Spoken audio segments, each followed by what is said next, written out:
सरकार द्वारा लाए गए किसान अध्यादेश का जहां पुरजोर विरोध हो रहा है, वहीं किसान यूनियन ने भी इसका विरोध किया है। क्या कहा किसान यूनियन के पदाधिकारियों ने इस अध्यादेश को लेकर? बदलाव की एक रिपोर्ट। सरकार जो अध्यादेश लेकर के आई है तो उसको लेकर के आप क्या कहेंगे? भाई संदीप, हम आपके माध्यम से बता रहे हैं, जो मोदी जी अध्यादेश लेकर आया है वे किसानों के खिलाफ। अगर मोदी जी अध्यादेश लाया था तो इसके एमएसपी के नीचे एक लाइन लिखते, अगर हमारा एमएसपी जिस भी उसका चीज़ का है वो मिले, बाहर लो या कोई अंदर लो, एमएसपी तो हम तो राजधानी दिल्ली में आज बाजरा 1200 रुपये में किराया है, उसकी कीमत 2150 रुपये, गेहूँ 1650 रुपये में किराया है, कीमत 1950 रुपये। तो हम तो सब यही कह रहे हैं, ये एक लाइन लिखो। अब तो मोदी जी को यही कह रहे हैं, नहीं तो फिर हम इसका विरोध करेंगे, पुरजोर विरोध करेंगे जी। नमस्कार जी, आपके चैनल के माध्यम से हम किसान जो यहाँ अध्यक्षता में जो बैसाखी इकट्ठा हुए हैं वो आपके माध्यम से बताना चाहते हैं कि जो ये कानून लाई है गवर्नमेंट एमएसपी, इसमें कुछ अच्छाइयाँ होने के साथ साथ कुछ त्रुटियाँ भी हैं, उनकी तरफ हम आपका ध्यान आकर्षित करना चाहते हैं आपके चैनल के माध्यम से। जो है इसमें जो एमएसपी का रेट ये बता रहे हैं कि जो बाहरी कंपनियां आपका हमारा किसानों का जो माल खरीदेंगी वो आज तो दे देंगी, लेकिन इसकी क्या गारंटी है कि वो कल भी इसी रेट में हमसे खरीदेंगे एक बार। तो एक किसान ये चाहता है कि ठीक है, आप कानून लाए, बहुत अच्छी बात, आपने किसानों के बारे में सोचा, किसानों की जो है उनकी आय के बारे में, बढ़ोतरी के बारे में आपने सोचा, उससे बहुत अच्छी बात है। लेकिन इसमें वो चाहते हैं कि एक गारंटी मिले सरकार से, जो मोदी जी भी कह रहे हैं और जो है अपने हरियाणा के जो सीएम है खट्टर साहब वो भी कह रहे हैं कि जो है आपको एमएसपी से ऊपर ही मिलेगा दाम जो हमारी फसल का। लेकिन किसान जो है वो ये चाहता है कि एक गारंटी के तौर पे एक लाइन गवर्नमेंट उस अध्यादेश में ये ऐड कर दे कि जो है एमएसपी से नीचे फसल नहीं बिकेगी हमारी, क्योंकि अगर आने वाले टाइम में एमएसपी से नीचे फसल बिकेगी, जो जैसे कि आज भी हो रहा है, अभी जैसे हमारे जो अध्यक्ष जी ने बताया आपको जो है रेट बाजरे का, गेहूं का जो हमें एमएसपी के रेट पे नहीं मिल रहा, तो आने वाले समय में जब होगा तो इसमें तो एक कानून और उन्होंने कर दिया है कि कोर्ट में भी नहीं जा सकता किसान। कल को किसान को कोई दिक्कत है या कोई वो है तो कोर्ट में नहीं जा सकता। एक एसडीएम और डीसी लेवल की कमेटी बना दी गई है जिसके सामने जो केवल विरोध प्रदर्शन वो कर सकता है। तो किसान से जो कोर्ट में जाने का भी हक छीन लिया, तो इस तरीके की जो कमियां हैं उनको जो हम चाहेंगे सरकार से उसे दूर करें। धन्यवाद। आपके क्षेत्र में जो किसान हैं, अब सरकार जो एमएसपी लेकर के आई है तो उसको लेकर के आप क्या कहेंगे? अपने क्षेत्र के बारे में बताइए आप। गवर्नमेंट तो किसानों को ये है ना, गवर्नमेंट एमएसपी तो होगा, पर गवर्नमेंट का ये है कि एमएसपी की गारंटी कोई नहीं होगी। अगर ये गारंटी देते तो किसान संतुष्ट है। गारंटी इनका ये है एमएसपी होगा, गारंटी कोई नहीं। जो सरकार अध्यादेश लेकर के आई है, किसान यूनियन इससे कितना खुश है? संदीप जी, सबसे पहले मैं आपके चैनल के माध्यम से ये कहना चाहूँगा, जो सरकार ये अध्यादेश लेके आई है इसमें कुछ अच्छाइयाँ हैं, कुछ त्रुटियाँ हैं, उनको दिल्ली सरकार और भारत सरकार दूर करे। क्योंकि जैसे कि हमारे क्षेत्र दिल्ली प्रदेश में एमएसपी प्राइस बाजरे का 2100 रुपये है, लेकिन यहाँ पर अभी मंडियों में नजफगढ़ मंडी और नरेला मंडी में अभी प्राइस 1200 साढ़े 1200 में बिक रहा है, और गेहूँ 1925 रुपये है और वो अभी 1600 रुपये बिक रहा है।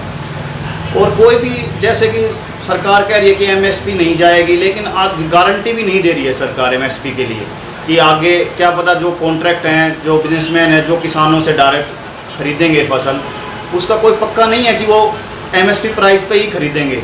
आगे चल के क्या पता वो कम प्राइस पे भी खरीदें, क्योंकि ये पहले भी ऐसा हुआ था। 1933 में ये ऐसा ही चलता था। जो महाजन होते थे वो सीधा किसान से खेत में आके लेके जाते थे, किसान को इसमें कोई फ़ायदा नहीं होता था।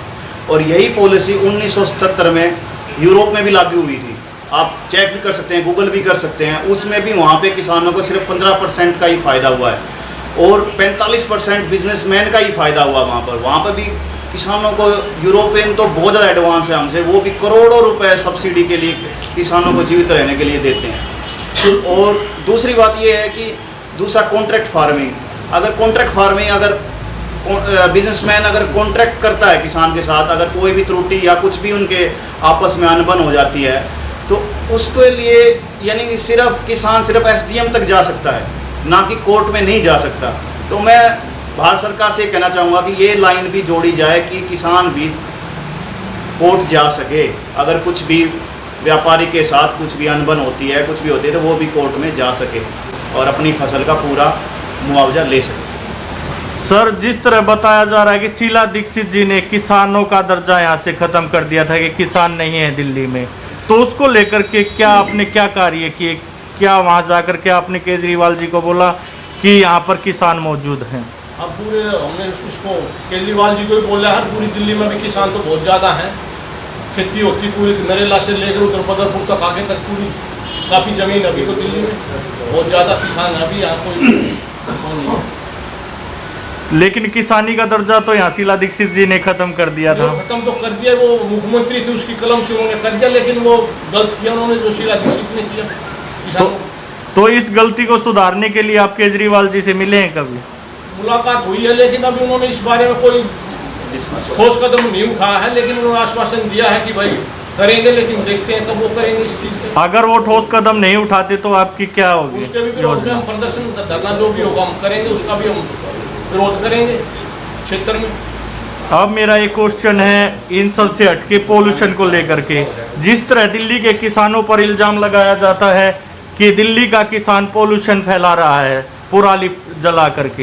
ये तो हमारी कभी से बहुत पुराने टाइम से कभी इससे प्रदूषण नहीं हुआ। ये जो गाड़ियाँ चलती हैं, फैक्ट्रियाँ चलती हैं, इनसे पोल्यूशन होता है। किसानों तो हमारे घरों में तो पहले हर वक्त धुआं रहता था, कोई भी पोल्यूशन से कोई आदमी जैसे डेथ नहीं हुई। जैसे आज माहौल इन्होंने किसानों के खिलाफ बनाया हुआ है, पूरा न्यूज और सब लोग किसानों के पीछे पड़े हुए हैं।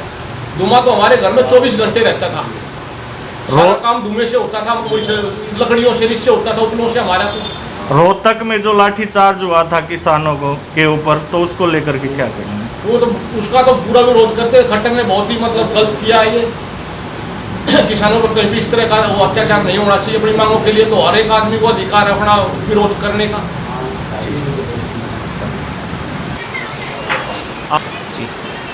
आज जिस तरह किसानों की हालत है, अब MSP लेकर के आए हैं, ये अध्यादेश आए हैं, तो उसको लेकर के क्या कहेंगे? क्या ये किसानों के बचाव के लिए लाए हैं, महाजनों से दूरी बनाने के लिए लाए हैं?